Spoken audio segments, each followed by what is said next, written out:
था ये क्रोध और अभिमान, था एक संकेत, एक दैविक ज्ञान। मुनि के श्राप से कांप उठा था काम, पर सब कुछ था एक लीला का धाम। जो सबने समझा था दंड और पाप का काम, वही बन गए मर्यादा पुरुषोत्तम श्री राम।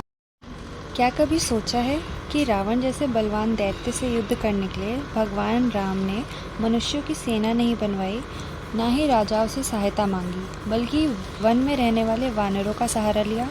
क्या ये बस भाग्य था या कोई प्राचीन श्राप जिसका प्रत्युत्तर थे श्री राम अवतार?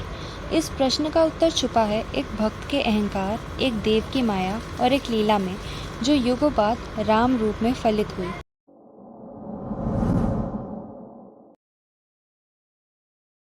ब्रह्मदेव के मानस पुत्र देवऋषि नारद सदैव प्रभु विष्णु की भक्ति में लीन रहते थे। उनकी तपस्या अत्यंत गंभीर थी, जिससे देवलोक में उनका मान और सम्मान दिन प्रतिदिन बढ़ता गया। उनका नाम हर लोक में गुनगुनाया जाने लगा, परंतु काल के साथ उनकी भक्ति में एक सूक्ष्म अहंकार जाग उठा। उनके मन में ये विचार आया कि इस सृष्टि में उनसे बड़ा भक्त ना कोई है और ना ही कोई होगा। एक दिन जब कामदेव ने नारद जी के समक्ष अपना बल प्रदर्शित किया, तब देवऋषि ने अपनी तपस्या से उसे भी वश में कर लिया। इस विजय से नारद जी के मन में अपने भक्ति बल का ज्ञान तो बढ़ा ही, साथ ही एक सूक्ष्म गर्व भी जन्म ले चुका था। यह सब भगवान विष्णु भली भांति समझ गए। उन्होंने मन ही मन सोचा कि समय आ गया है नारद के अहंकार को तोड़कर उनकी भक्ति को और पवित्र बनाने।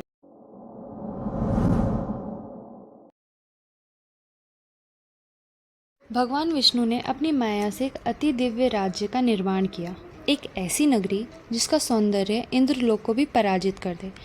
हर कोने में दिव्य सुगंध थी, महल स्वर्ण से अलंकृत थे और वहाँ की राजकुमारी एक ऐसी रूपवती कन्या जिसमें स्वयं माता लक्ष्मी का प्रतिबिंब छुपा था।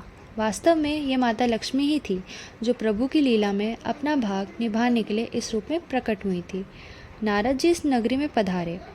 जैसे ही उनकी दृष्टि राजकुमारी पर पड़ी, उनके मन में एक अजीब सी स्पंदन होने लगी।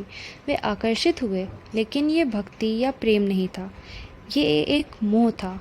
ये एक ऐसा मोह जिसमें अधिकार और अहंकार छुपा था। तभी नगर में घोषणा हुई कि राजकुमारी स्वयंवर में अपना पति स्वयं चुनेंगे। नारद जी तुरंत भगवान विष्णु के पास गए और निवेदन किया, प्रभु कृपा करके मुझे हरि रूप प्रदान कीजिए ताकि मैं स्वयंवर में जा सकूं। भगवान विष्णु मुस्कुराए और पूछा, क्या तुम निश्चित हो नारद? नारद जी ने अहंकार से उत्तर दिया, हाँ प्रभु, मुझे विश्वास है कि मैं ही इस स्वयंवर का योग्य वर हूँ।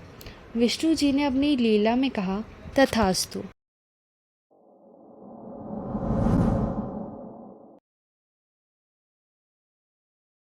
नारद जी अपने मन में हर्ष और अहंकार लिए स्वयंवर के लिए प्रस्थानित हुए, लेकिन उन्होंने एक बार भी दर्पण में अपना स्वरूप नहीं देखा।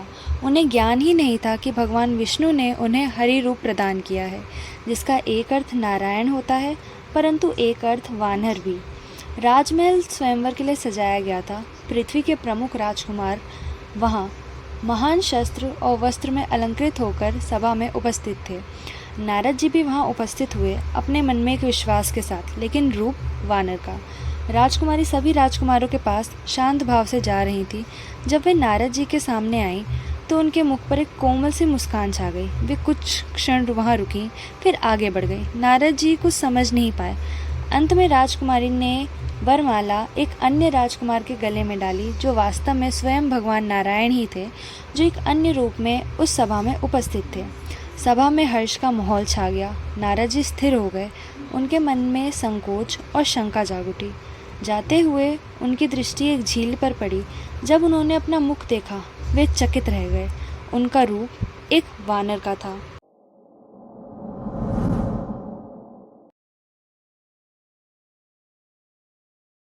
क्रोध से भरे नारद जी तुरंत भगवान विष्णु के पास पहुंचे। वहां उन्होंने देखा कि वही राजकुमारी जिसके स्वयंवर से वे अभी लौटे हैं, अब नारायण के पास बैठी थी।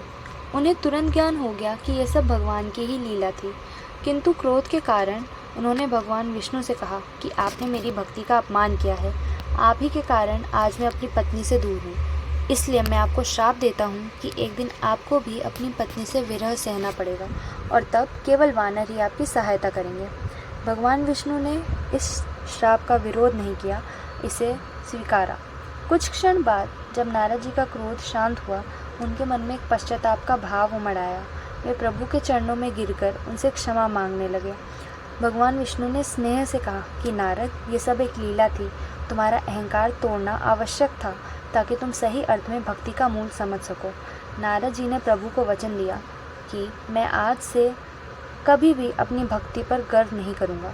वर्षों बाद जब श्री राम और माता सीता, जो नारायण रूपी और माता लक्ष्मी का स्वरूप थे, जब विरह हुए रावण के कारण, तब श्री राम ने वानरों की ही सहायता ली। फिर चाहे वो राम सेतु का निर्माण हो या लंका दहन, वानर ही वो सेतु बने जिससे नारायण रूपी श्री राम और लक्ष्मी रूपी माता सीता का विरह टूटा और उनका पुनर्मिलन हुआ। यही थी वो लीला जहाँ एक भक्त का अहंकार एक देव की माया और एक श्राप बने श्री राम कथा की पहली रेखा। और युगों बाद जब प्रभु राम रूप में अवतरित हुए, तब वानर रूप ही उनके सबसे बड़े सहायक बने।